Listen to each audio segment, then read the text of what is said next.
Leão Livre está hoje em reunião almoço da CDL, onde são discutidos o futuro do varejo e o futuro do varejo em Porto Alegre. Ao meu lado está Vinícius Brasil, que é um dos sócios da Matéria-Prima e que hoje está falando sobre esse assunto, que é o varejo na cidade de Porto Alegre, que está com grande crescimento. Você pode falar para os nossos telespectadores a respeito do que foi falado aqui hoje? Bom, na verdade, esse estudo que foi apresentado hoje, né, foi uma pesquisa dentro das comemorações dos 50 anos da CDL, em que nós buscamos identificar um pouco do caminho para o futuro do varejo em Porto Alegre, ou seja, né, identificar o que está mudando, o que está evoluindo, o que está desafiando, digamos assim, esse varejista, no sentido de qualificá-lo, de prepará-lo, digamos, para as próximas décadas, né. Então, o estudo foi desenvolvido considerando tanto dados, né, de outras pesquisas, outros trabalhos disponíveis, como com entrevistas com especialistas, acadêmicos, para permitir, digamos assim, essa visualização, digamos, embora não tenhamos bola de cristal, né, mas essa visualização do que é o futuro daqui a 10 ou 20 anos em termos de varejo e em termos de varejo, atividade varejista em Porto Alegre. Procurando caracterizar um pouquinho esses resultados, né, a gente pode dizer que é um varejo cada vez mais dinâmico, um varejo que precisa compreender, digamos, como produtos e marcas se inserem na vida de cada consumidor. As pessoas tendem cada vez menos a comprar simplesmente pelo fato de comprar, né? O significado do consumo, o significado dos produtos, das marcas passa a ter um papel cada vez mais relevante e para um varejista, para qualquer empresa, mas particularmente para um varejista ser bem sucedido, passa a ser fundamental que o significado que ele transmite com seus produtos, com a sua comunicação, com a sua loja, seja inserido, seja integrado, digamos, a essa vida do consumidor, aos significados que esse consumidor dá também a esses produtos. É aí que você estabelece um link que permite, digamos, né, um diálogo e um consumo mais conceitual, como a gente diz, né, academicamente falando, mas que nada mais é do que consumir não um bem, um material, né, digamos, né, um produto pura e simplesmente, mas sim algo com significado e com valor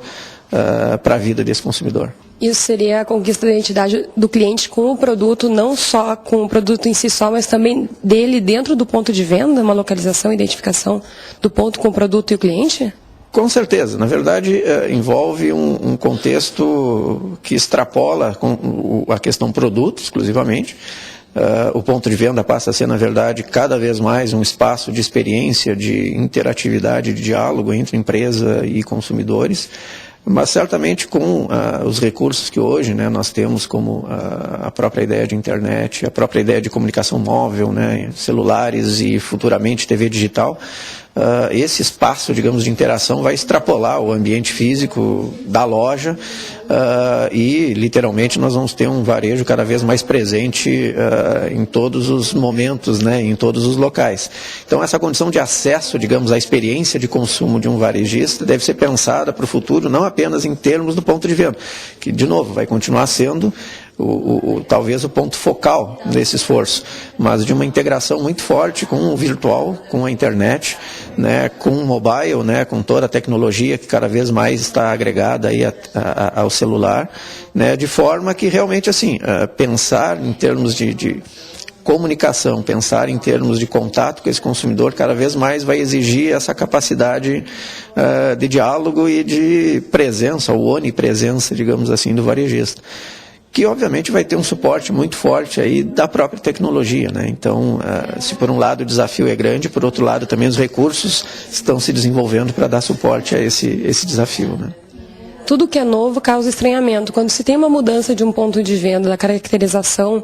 em primeira instância se tem um estranhamento com aquela mudança, já que o cliente costuma frequentar aquele lugar. Isso é um ponto que foi verificado também na pesquisa, o tempo de adaptação do cliente? Não especificamente tempo de adaptação, mas o que a gente observa, na verdade, as mudanças do ponto de venda têm duas características fundamentais, né? A primeira delas, obviamente, é atender a um caráter de evolução, de modernização, de adequação, digamos, do espaço a um consumo, digamos, como eu falei, cada vez mais experiencial e menos focado só em produto. No passado, nós poderíamos chamar o ponto de venda como, na verdade, um espaço de exposição de produtos. Hoje, na verdade, é um espaço de interação entre empresa e consumidor, em que o produto é uma parte desse processo. Então, esse eventual estranhamento só vai ocorrer se a mudança for dissociada da própria característica do consumidor, daquilo que o consumidor quer. Do contrário, a tendência é que, obviamente, você tenha um impacto positivo. E, paralelo a isso, que a gente tem hoje, que nós apontamos no estudo, é cada vez mais um espaço, digamos assim, um ponto de venda dinâmico, né? O que a gente chama de decoração dinâmica, layout dinâmico, ou seja, são espaços que mudam a curtíssimo prazo, através da iluminação, através da possibilidade de mudança da posição, digamos assim, né, de expositores, gôndolas, etc.,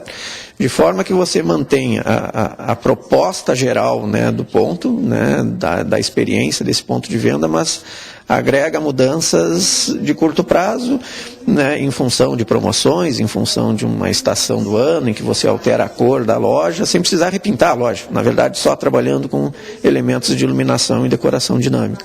Isso, na verdade, é um processo que agrega ao consumidor, que pelo seu dinamismo ele também busca coisas novas, ele está sempre buscando experimentar alguma coisa assim. Então, essas mudanças acabam respondendo um pouco a essa ideia de que, olha, estamos em constante mudança, estamos em constante evolução, né? Houve algum ponto no estudo que declarou essa parte em que o cliente chega a ser agradado sempre que o ponto de venda acaba tendo uma mudança estrutural, fica todo novinho, com pintura, todo reestruturado? Na verdade, a gente não explorou pontualmente, digamos, essa natureza de impacto, mas o que nós identificamos a partir, né, das várias fontes consultadas é que esse dinamismo, né, que nós temos no contexto geral, ou seja, na comunicação, na internet, na forma como as coisas acontecem no dia a dia das pessoas,